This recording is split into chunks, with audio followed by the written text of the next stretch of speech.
Want to know why your relationships fail? You may have heard that after 4 or 5 failed marriages or relationships you should think, maybe it is me.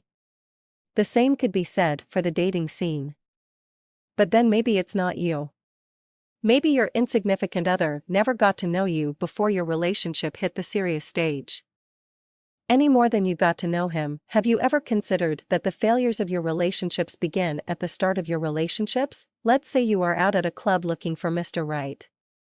You're dreaming of finding the perfect man for you, one that will love you, cherish you, put you on a pedestal and treat you like a queen forever and ever, and then you see him. Okay, so he's not perfect, not exactly what you have dreamed of, but that doesn't matter. Once you get the relationship going, you can improve him a little and then he will be perfect. Nothing better than falling in love with the man you intend to transform into someone else. The only initial problem is that he is not Mr. Right. He is Mr. Right now. Most men out at the clubs, or anywhere else for that matter, are not really dreaming of a long-term relationship or of marriage. The guys are really looking for some action. Right now. As many people have said, if a man isn't horny, feed him. If he's not hungry or horny, have him followed. Sure, it's possible that a one-night stand will turn into a relationship. Maybe a long-term relationship. Maybe marriage. But that is not what is on his mind at the time he first meets you. Now I know that you ladies are smart enough to have figured that much out. And you and I know that, no matter what your self-image is, you are all equipped by nature to provide a man all the physical pleasure he can stand. So, when a guy shows interest, it's either because there is an attraction to your physical appearance, he figures you will easily succumb to his charms, or he is desperate and you are still there. Let's deal with the first one. Let's assume that there is a physical attraction. And that you are attracted to him. So far, so good. Although it's not unheard of for couples to start with an intellectual, business or friendship-based relationship, most relationships start with a physical attraction. There's nothing wrong with that, but it is at this initial meeting that things start to go wrong. Every player I have ever known swore that there was only one thing you had to know how to do to get in a woman's pants. The man has to know how to make the woman believe he is sincere. If the woman believes he is sincere, he is going to have a fun night. And the odds are that he's not going to call you ever again. I have sat in bars with guys that I have known that were players, listened to them tell women the most outrageous lies, and watched the women fall for it hook, line, and sinker. I knew one guy who memorized maps. He would ask a woman where she was from and she would say, "Small town, Michigan."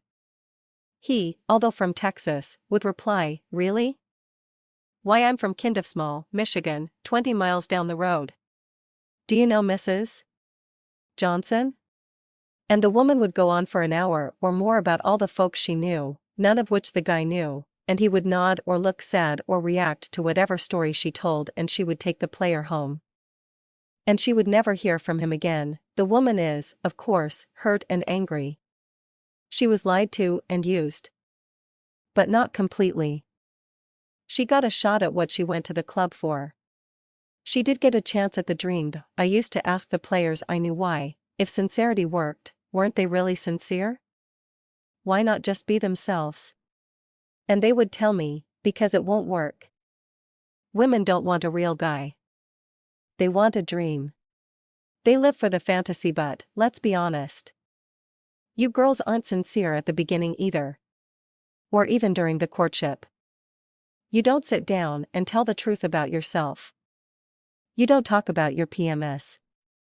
You don't talk about what a grouch you are in the mornings. About how you really look in the flannel shirts and baggy pants that you wear most of the time. What do you really look like without that makeup, and is all of that mass really your own hair? Did you tell the guy that you really don't wear see-through teddies to bed every night and that thongs really are uncomfortable? And I'm sure that you won't mention what's really making that outstanding cleavage you've got going on, or what's going to happen when he unhooks that harness you're wearing. Do you tell the truth about your hopes and dreams? About how many kids you want?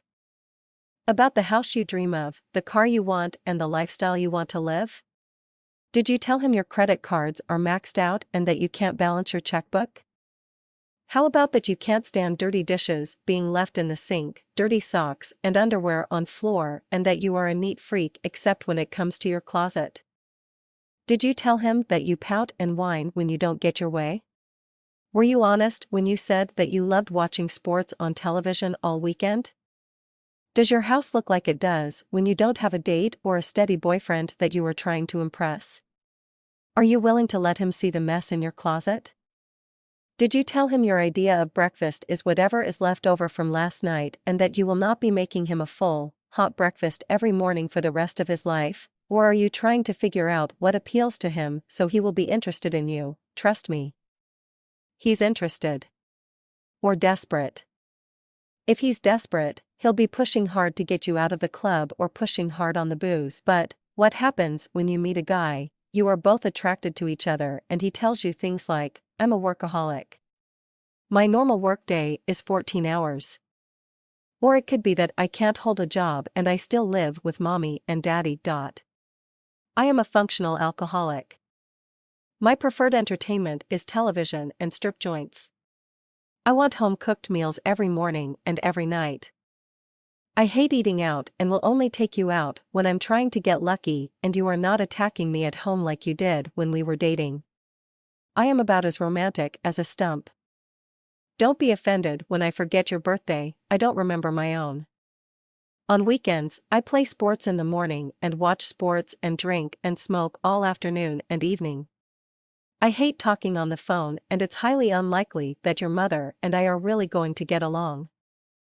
I leave my dirty socks and underwear on the floor and I leave the toilet seat up.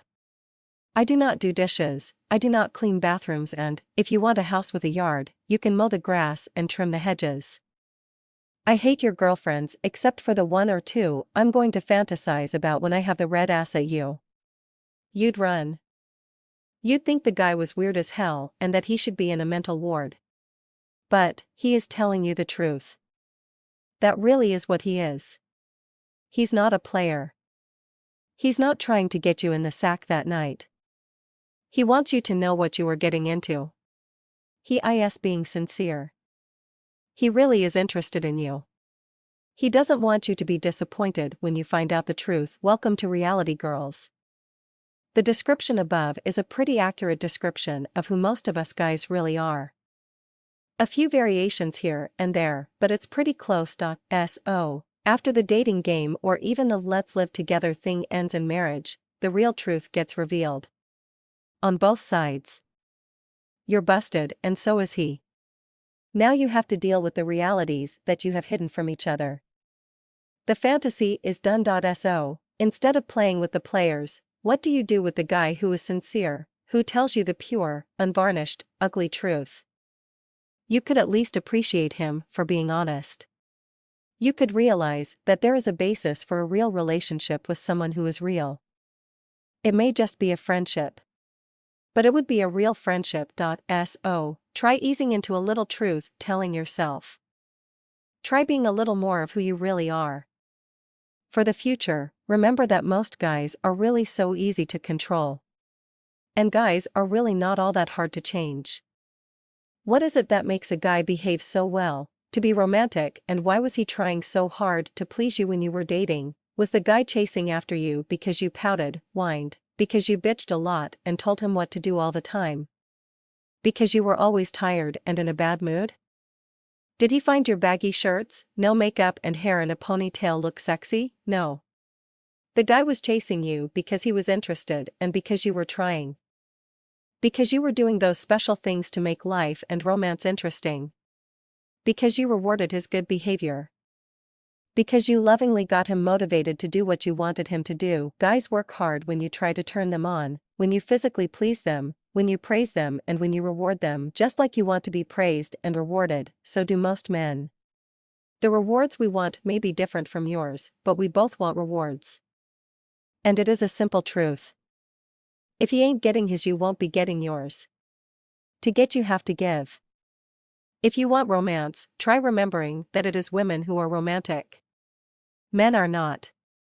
Unless there is something in it for them. Have a guy plan and take you out for a special evening and, at the end of it, say, Thank you for this special evening and give him a peck on the cheek. See if you ever get a romantic evening planned by him again for the rest of your life. Make the evening special for him and you will get more special evenings. A.S. Pavlov proved with a dog, and men are not much more evolved than dogs. Dogs respond to rewards. Meet your man at the back door in your flannel shirt and baggy pants, bitch about your lousy day and jump all over him because he doesn't do anything romantic anymore. Or better yet, because he doesn't spend as much time with you anymore. Just see how anxious he is to come home tomorrow. Not in the mood for sex? Had a bad day? Mad at him? Just want to punish him by refusing him? Go ahead. It's a great idea. Then get really hurt when you find out he is having sex with someone else. Not in the mood for sex? Answer this. Even if you are in a bad mood, when did an orgasm ever feel bad? If you really want to feel that you are getting one over on him, use him for your pleasure. He won't mind. In fact, he will feel even more loved that you loved him when you really weren't up to it. Meet him at the back door in that teddy you used to wear, greet him with a big kiss and rock his world. You'll be swimming in roses and romanced. I have told you the truth. Try it and see if it works. If you've been married for a while, don't expect immediate results. You have trained him already. Men, like children and dogs, pick up bad habits very quickly.